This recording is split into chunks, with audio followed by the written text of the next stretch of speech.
Hello students, I am Dr. Sangeeta Singh from JDV Government Girls College Kota. I am going to teach you General English for BSc Part 1. Hello dear students. Recently we have finished the fifth part of our second story, Baron Vomick's ailment. Today we are going to study the sixth part of this story. In this we will have text explaining and summarizing, and then questions and answers. We will have the text part. In the last video we had reached up to the point where Pulak had started telling about his stolen clock. Now I'll read it out. Did you not look for it? Ha! Can any stolen object be found simply by looking for it? But for a long time I could not forget what the man looked like. I repeat, I could not forget what the man looked like. Even now I have a vague recollection. He was neither fair nor dark, had a moustache, and must have been about the same height as you, but was slimmer. If I could meet him again, I would teach him a lesson he would remember all his life. I was a boxer once, you know, a heavyweight champion. That man is lucky our paths never crossed again. That man is lucky our paths never crossed again. Baron could now remember the full name of his companion, Chakravarti, Pulak Chakravarti. Strange, the minute he mentioned boxing, his name flashed in Baron's mind like a title on television. In this first slide, we see that when Pulak mentioned that he was a boxing champion, Baron at once remembered that his name was Pulak Chakravarti. Next slide. Pulak Chakravarti had talked a lot about boxing the last time. But even if his name had come back to him, what good did it do? After all, it was Baron who was culprit, and now it had become impossible to carry his load of guilt. What if he went and confessed everything and then returned the clock? There it was in that bag, so near at hand. No, was he going mad? How could he entertain such thoughts? He was a famous vocalist. How could he admit to having stooped so low? Would his reputation not suffer? Would anyone ever invite him to sing at their function? What would his fans think?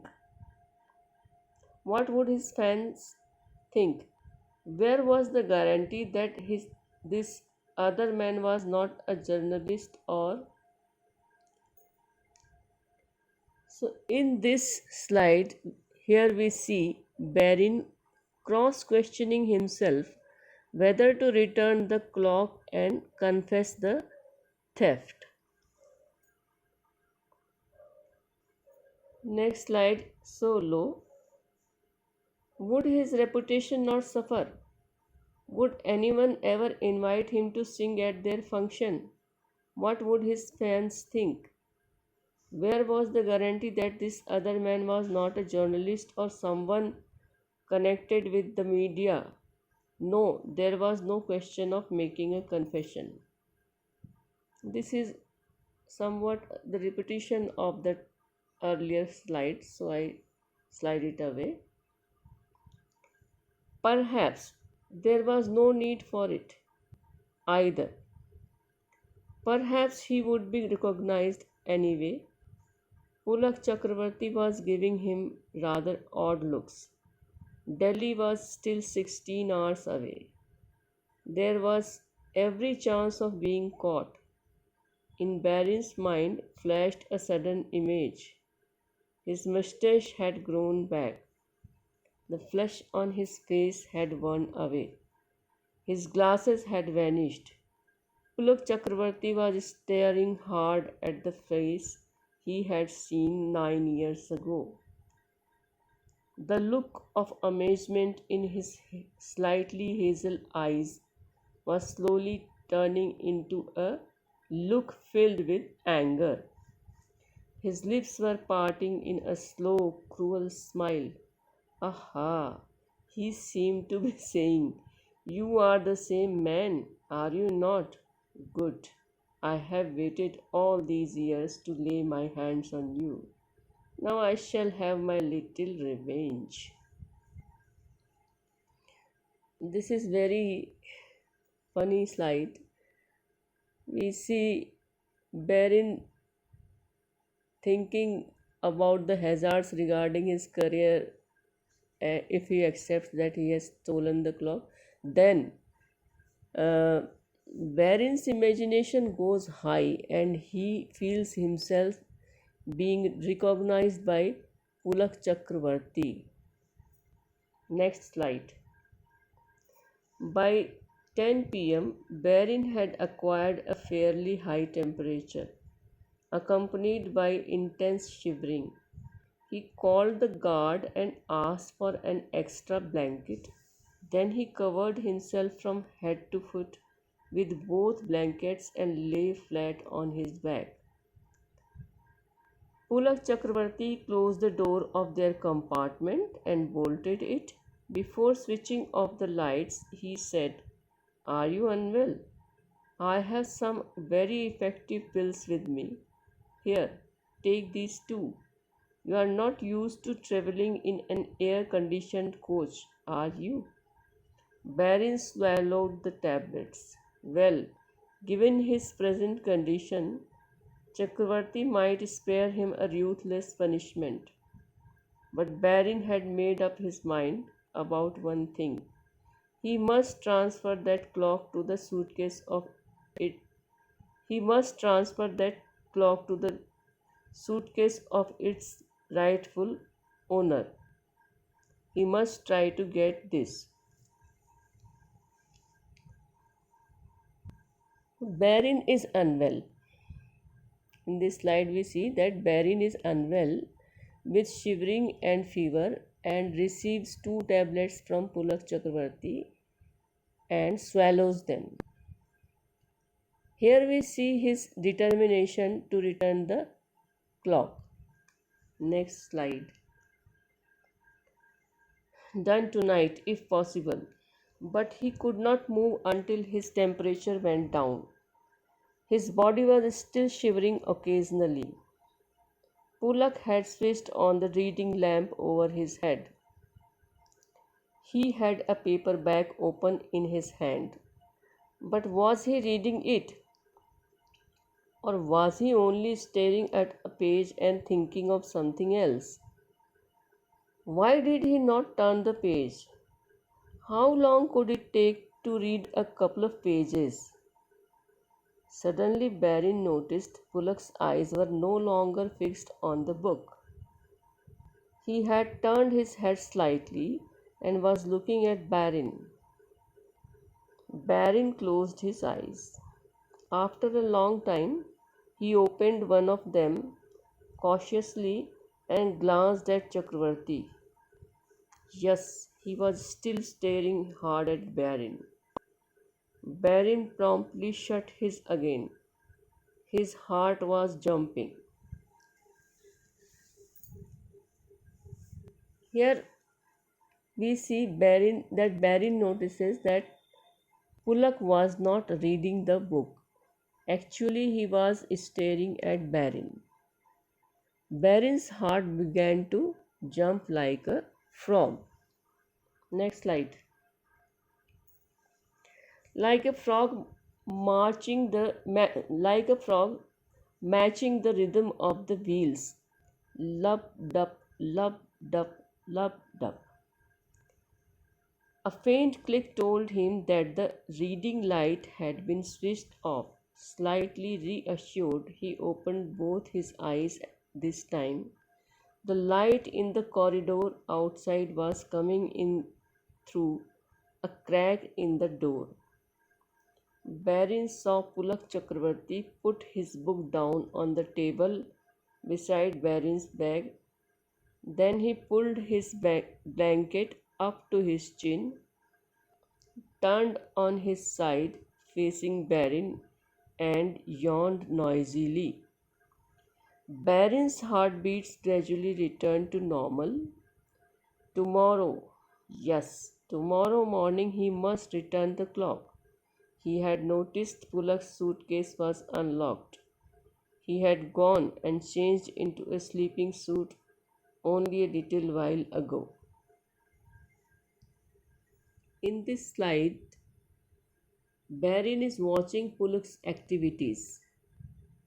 Pulak also yawns noisily, and Pulak is now ready to sleep. Next slide. Barin had stopped shivering. Perhaps those tablets had started to work. What were they? He had swallowed them simply so that he would recover in time to be able to sing at the function in Delhi. Applause from an audience was something he had no wish to miss. But had he done a wise thing? What if those pills?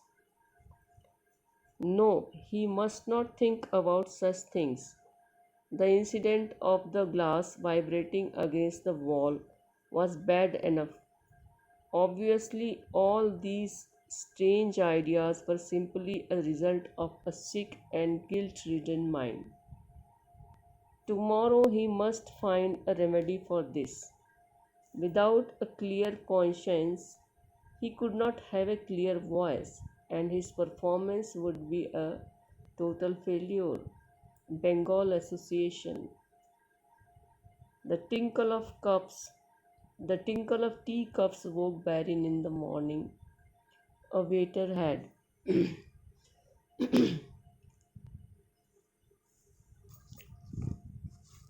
So, in this slide, Barin feels somewhat better sickness wise. Those pills that Pulak gave him worked well. Barin's is doing self analysis. He wants a clear conscience. Next slide. The tinkle of teacups woke Barin in the morning. A waiter had come in with his breakfast bread, butter, and omelette and tea. Should he be eating all this? Did he still have a slight fever? No, he did not. In fact, he felt just fine. What wonderful tablets those were!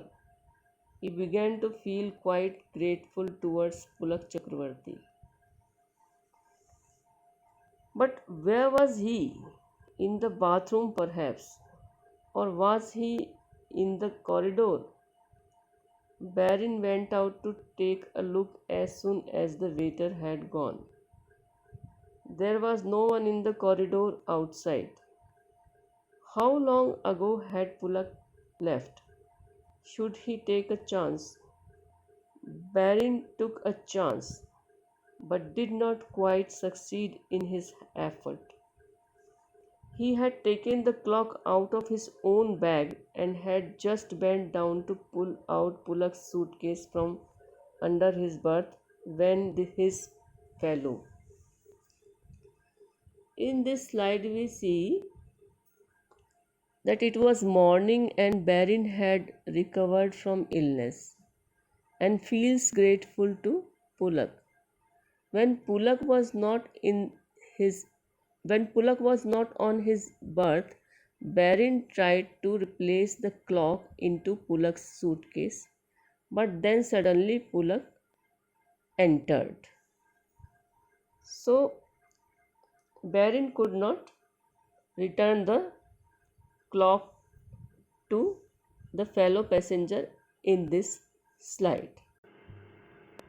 Here are questions and answers. Today I am not reading questions and answers because I have given you the written answers. So have a look and take a screenshot, and that will do better.